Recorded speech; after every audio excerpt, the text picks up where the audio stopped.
K M Abraham മന്ത്രി പദവി കൂടി അസ്യൂം ചെയ്തതിന് ശേഷം സംസ്ഥാന ഗവൺമെൻറ്റിലെ രണ്ടാമനായിട്ടാണ് പ്രവർത്തിക്കുന്നത്.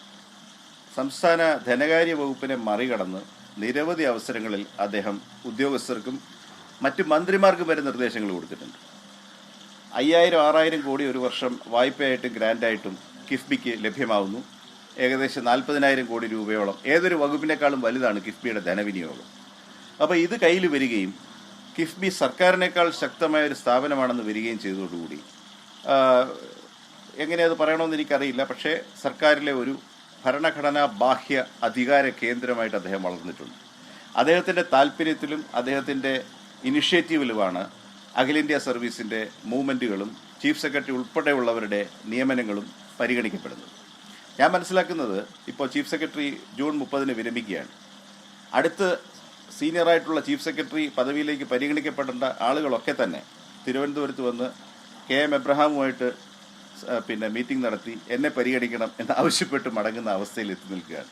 ഇങ്ങനെ ഒരു ഭരണഘടനാ ബാഹ്യ അധികാര കേന്ദ്രം ഭരണഘടനാപരമായ ചുമതലകൾ ഏറ്റെടുത്ത് മറ്റു മന്ത്രിമാരെയും ഉദ്യോഗസ്ഥരെയും ഇൻസ്ട്രക്ട് ചെയ്തു തുടങ്ങുകയും നിയമനത്തിലടക്കം അനർഹമായിട്ടുള്ള കൈകടത്തൽ നടത്തുകയും ചെയ്തതിൻ്റെ പരിണത ഫലമാണ് ഇപ്പോൾ IAS അസോസിയേഷനുമായിട്ടും എനിക്കെതിരെയും ഒക്കെയുള്ള നടപടികളിലേക്കും ലിറ്റിഗേഷൻസിലേക്കും നീട്ടിയിട്ടുള്ളത്.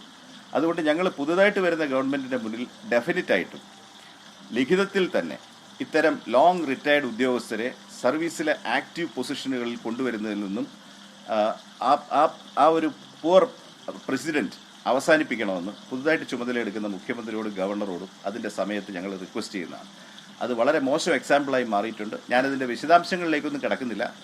വളരെ കൂടുതൽ അന്വേഷണവും വളരെ കൂടുതൽ ഇൻവെസ്റ്റിഗേഷൻസും ആവശ്യമുള്ള ഒട്ടേറെ ക്രമക്കേടുകളുടെ നീണ്ട നിരകൾ തന്നെ ഞാൻ ഈ പരാമർശിച്ച സ്ഥാപനങ്ങളെല്ലാം വന്നിട്ടുണ്ട്.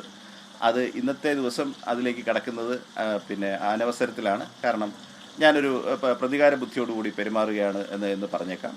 അത് അതിൻ്റെ സമയത്ത് വിസിറ്റ് ചെയ്യേണ്ട ഒരു വിഷയമാണ്. ഈ റിട്ടയർഡ് ഉദ്യോഗസ്ഥന്മാരുടെ കോണ്ടക്റ്റ് ഒന്നിലധികം സ്ഥലങ്ങളിൽ സർക്കാരിന് ബുദ്ധിമുട്ടുണ്ടാക്കിയിട്ടുണ്ട്, സീനിയർ ഉദ്യോഗസ്ഥർക്ക് ബുദ്ധിമുട്ടുണ്ടാക്കിയിട്ടുണ്ട്, അവരുടെ ചുമതലകൾ നിർവഹിക്കുന്നതിൽ നിന്ന് അവരെ തടഞ്ഞിട്ടുണ്ട്.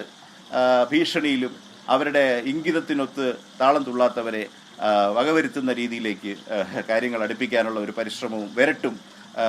അതുപോലെ തന്നെ പറയേണ്ട കാര്യമാണ്, മുൻപില്ലാത്ത വിധം കേരളത്തിലെ IAS എക്കാലവും രാഷ്ട്രീയമായിട്ട് പൂർണ്ണ നിഷ്പക്ഷതയോടുകൂടി അവരുടെ ചുമതലകൾ നിർവഹിച്ചിട്ടുള്ളതാണ്.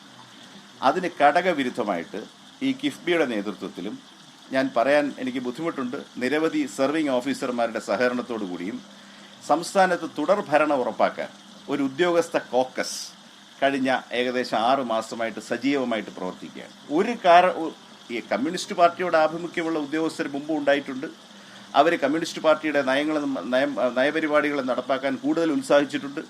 ചിലപ്പോൾ UDF ഗവൺമെൻറ് അധികാരത്തിൽ വരുമ്പോൾ അവരോട് അടുത്ത് നിൽക്കുന്ന ചില ഉദ്യോഗസ്ഥർ കൂടുതൽ സജീവമായിട്ട് പ്രവർത്തിച്ചിട്ടുണ്ട്. അതൊക്കെ വളരെ സറ്റിലായിട്ട് അവരുടെ കർമ്മത്തിന് ഒരു മിഴിവ് കെട്ടത്തക്ക രീതിയിൽ കൂടുതൽ സജീവമായിട്ട് പ്രവർത്തിക്കുന്നു എന്നുള്ളതല്ലാതെ ഭരണകക്ഷിയുടെ രാഷ്ട്രീയ പ്രക്രിയയിൽ സജീവമായിട്ട് പങ്കെടുക്കുന്ന ഒരു സാഹചര്യം കേരളത്തിലെ IAS-ലും IPS-ലും ഞാൻ എൻ്റെ 28 വർഷം നീണ്ട സർവീസിൽ കണ്ടിട്ടേ ഇല്ല. പക്ഷേ ഇതിനെല്ലാം ഘടകവിരുദ്ധമായിട്ട് കഴിഞ്ഞ നവംബർ മുതലെങ്കിലും സംസ്ഥാനത്ത് ചില IAS ഉദ്യോഗസ്ഥർ കൂടി പങ്കെടുത്തുകൊണ്ടും ഈ കിഫ്ബി മേധാവിയുടെ നേതൃത്വത്തിലും സംസ്ഥാനത്ത് തുടർഭരണം ഉറപ്പാക്കാനായിട്ട് IAS ഉദ്യോഗസ്ഥരുടെ നേതൃത്വത്തിൽ തന്നെ പബ്ലിക് ഫണ്ടുകൾ ഉപയോഗിച്ചുകൊണ്ട്, കടമെടുത്ത കിഫ്ബി ഫണ്ടുകൾ പോലും ഉപയോഗിച്ചുകൊണ്ട് വിപുലമായിട്ടുള്ളൊരു പബ്ലിസിറ്റി ക്യാമ്പയിൻ ഓർഗനൈസ് ചെയ്ത് അതിലേക്ക് ഉണ്ടായത്.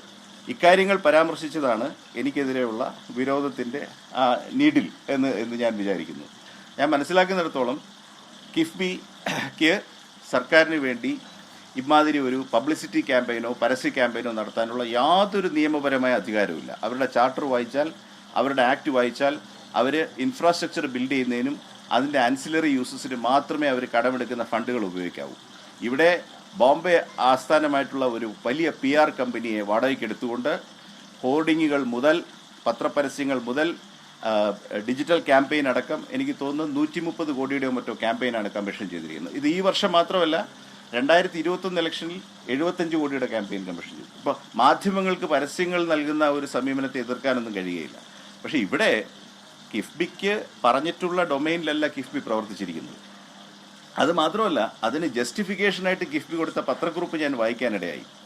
കിഫ്ബിയുടെ കടമെടുപ്പ് ബോണ്ടുകൾക്ക് കൂടുതൽ റേറ്റിംഗ് കിട്ടാനാണ് കേരളത്തിലെ ഡിജിറ്റൽ മീഡിയയിൽ മലയാളത്തിൽ പരസ്യം കൊടുക്കുന്നതെന്നാണ് അദ്ദേഹം പ്രസ്താവിച്ചിരിക്കുന്നത്. ഈ റേറ്റിംഗ് നടത്തുന്ന ഒരു ഏജൻസിയും കേരളത്തിലല്ല പ്രവർത്തിക്കുന്നത്.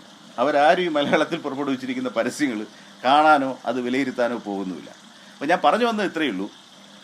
സിവിൽ സർവീസിൻ്റെ പുറത്ത് അനാവശ്യമായിട്ടുള്ള രാഷ്ട്രീയ സമ്മർദ്ദങ്ങൾ കൊണ്ടുവരികയും ആ രാഷ്ട്രീയ സമ്മർദ്ദങ്ങളുടെ നെറ്റ് എഫക്റ്റ് എന്ന് പറയുന്നത് ഈ പറയുന്ന പബ്ലിക് ഫണ്ടുകൾ ഡൈവേർട്ട് ചെയ്തുകൊണ്ട് വലിയ തോതിൽ ഇലക്ഷൻ ക്യാമ്പയിൻ നടത്താനായിട്ട് ഒരു പറ്റം ഉദ്യോഗസ്ഥർ ശ്രമിക്കുകയും ആ പരിശ്രമത്തോട് സഹകരിക്കുകയോ നിസ്സഹകരിക്കുകയോ ചെയ്ത ആളുകളെ തെരഞ്ഞു പിടിച്ച് വേട്ടയാടാനുള്ള പരിശ്രമമാണ് ഈ സസ്പെൻഷൻ അടക്കമുള്ള കാര്യങ്ങളിൽ ഇപ്പോൾ കണ്ടുവരുന്നത്.